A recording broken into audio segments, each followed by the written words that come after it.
fucking man? Holy shit, I'm gonna come.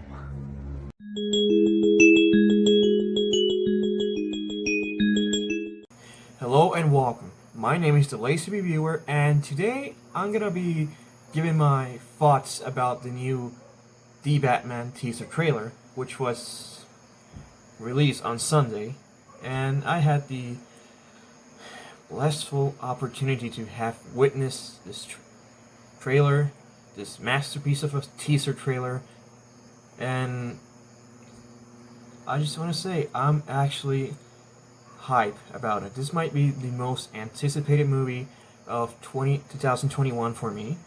I mean, I'm a huge fan of Robert Pattinson. I mean, I think he's one of the best versatile actors working today. I mean, The Lighthouse, Good Time, The Rover, High Life. I mean, the guy can do anything.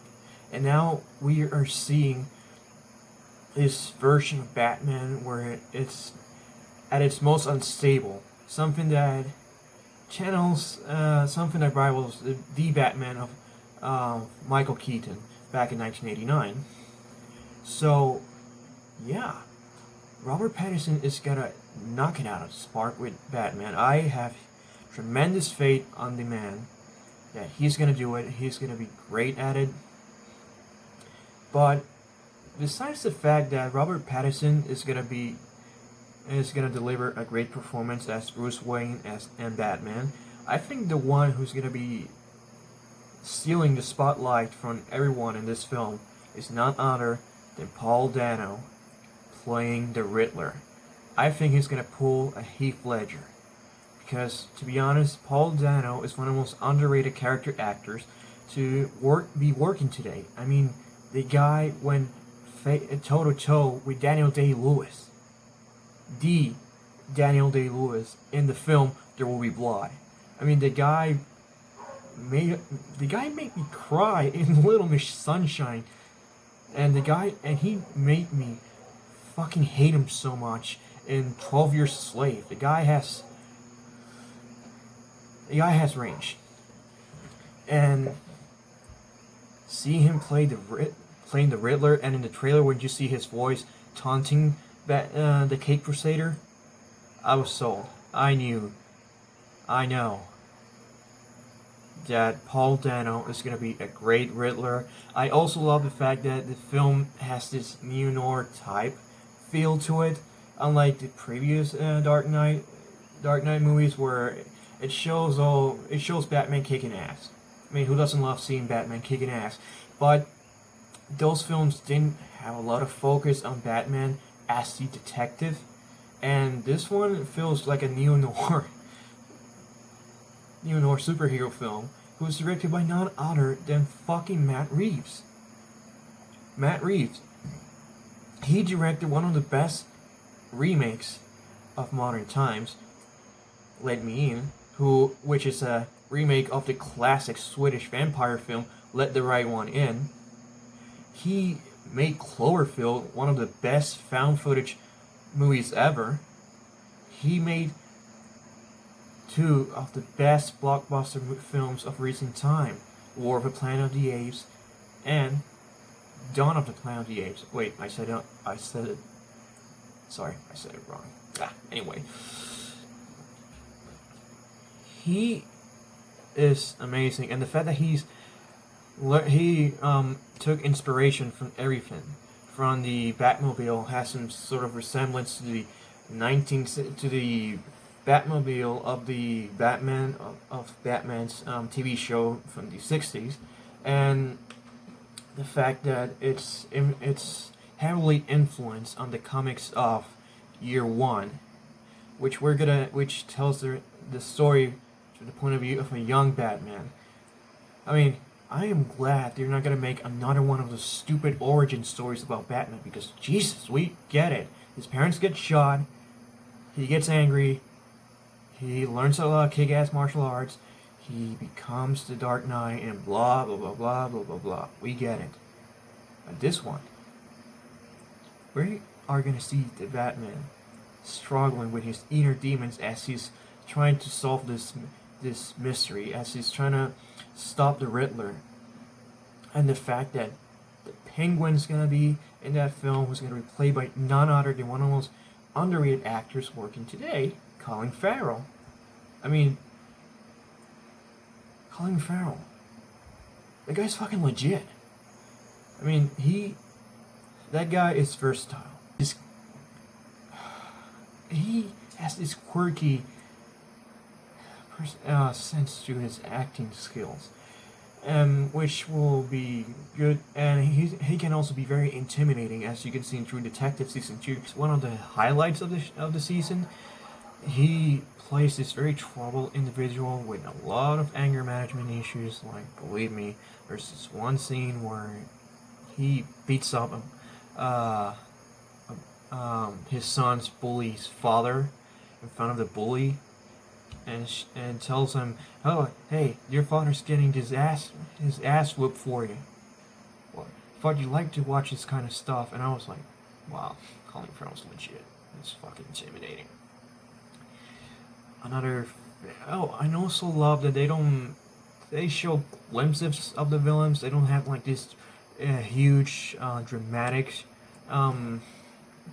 scene where the music suddenly stops. There's a dramatic slow-mo introducing the villain. None of that. They just show glimpses of it. I mean, we already know Catwoman's in the trailer. There's a few scenes where you can see a young Catwoman being robbing and getting to a physical confrontation with Batman. And also, once again, we get to see a small glimpse of Colin Farrell's Penguin, which at first thought, I didn't thought that was the Penguin. I thought that was just another one, goon or something. But when I checked later on, I saw the news that was Colin Farrell under all that heavy makeup, and I was like impressed. I was blown away by it. And the highlight of the trailer is when there's this group of thugs in there, and they're looking at Batman. And one of them asks him who the hell is he supposed to be. He lunges towards Batman to hit him, and Batman just grabs him by his right arm and snaps his arm and beats the living shit out of the guy. And then he utters those infamous words, "I'm vengeance." I'm surprised at Robert Pattinson's Batman voice. Hey, it's 10 times way better than Ben Affleck's Batman voice. Nah, Christian Bale. Let's be honest. Christian Bale's Batman voice. That's the only thing that I found floppy with Christian Bale's Batman. His voice was cringy. I make a lot of jokes with that voice, with that Batman voice. Yeah, this trailer, this movie is gonna be awesome. I can't wait to see this film.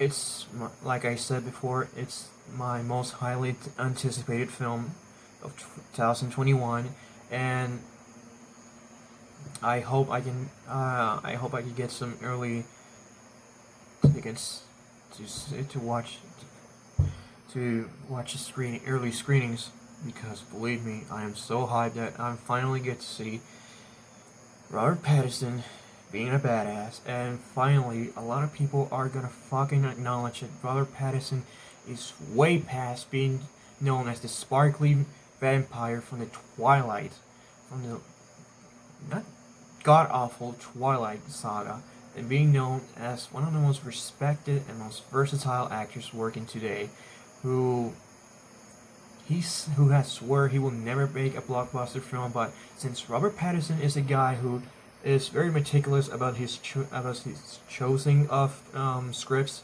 I'm very surprised at what this movie has in stores, because it reminds me of Joaquin Phoenix. Joaquin Phoenix, before he did the Joker, there were a lot of times he was offered a lot of roles in superhero films. He was offered to play Batman in a Darren Aronofsky project about the Batman. I was like, okay. He was offered to play the Incredible Hulk back when Edward Norton was playing Hulk back when the MCU was barely starting. And I think he was also offered the role of Doctor Stephen Strange, and he turned it down because he didn't want it to be in those franchise movies. He doesn't want to be constantly working on sequels and stuff. He just wants to pick his own projects and then take his time with the movies he wants to be in. And when I saw that he was gonna play the new Joker back in that time, I was like, wow, if Joaquin Phoenix chose to play the Joker, that means the script is something special. And this is the same case for Robert Pattinson. And I'm all for it. Really, I'm all up for it. Because Robert Pattinson is gonna kick ass as the Batman. Paul Dano is gonna be phenomenal as the Riddler. Colin Farrell maybe is a bag of surprises, so maybe he can pull this off. Zoe Kravitz, she has the charm, the sex appeal, and the intelligence to play Catwoman, so she can make her another memorable Catwoman. You know, this time an actually memorable Catwoman that, you know, it shows how much of a kick-ass it is. It doesn't just show her sex appeal like Halle Berry's Catwoman was, or tries to act tough, but it was hard to take serious like Anne Hathaway's Catwoman. I think Zoe Kravitz is gonna be the most memorable Catwoman like ever since when Michelle Pfeiffer played Catwoman. So yeah, I think it's a solid cast. Also, I heard Andy Serkis's voice as Alfred. Obviously, I'm not gonna lie, nobody can top Michael Caine's Alfred. I mean, it's Michael Caine, Jesus. But Andy Serkis can give it a. I think Andy Serkis can give it a run for his money. And it's great to see Andy Serkis once again collaborating with Matt Reeves, even after the end of the Planet of the Apes trilogy. It's good to see them working together again. Also, I was impressed that I didn't see John Turturro, who's gonna star in this movie, as Carmine Falcone. Well, maybe I guess we'll see him in the trailer, and I think it was Peter Skarsgård as well. I could be wrong. Where he plays Harvey Dent, I guess, or a new version of Harvey Dent. But I really love this film. It has this vibe from the Arkham video games that actually show the Batman as a kick-ass detective is always being in the comics, and those games were the first one to actually treat Batman with respect. So to see Batman being treated at its most fully realized in this film, which I hope it's gonna be, then so be it. So that's all my thoughts on the Batman trailer. Teaser trailer. Sorry, I get used to saying trailer. Teaser trailer. I can't wait to see another trailer from the Batman, which is going to be for a long time from now, because the film is in post-production. And God, I can't wait for this film to fucking arrive. I just can't wait. This film is going to be fucking legit. I know it will. And if it's not, well, I'll just sit down and look back at this video, make a react video of this, and cringe at how fucking dumb I was to believe that. Which I doubt, because this film is in good hands. I have faith Matt Reeves is gonna deliver us something special and unique. I mean, hey, if Robert Pattinson is gonna be chose to work on a blockbuster film, hey, you know, shit's gonna be good. So, anyway, those are my thoughts on the Batman teaser trailer. I said it right. So yeah, that's all I have to say. So if you like this video, please hit the like button and subscribe to my channel for more content like this. My name is the Lazy Reviewer, and thanks for watching.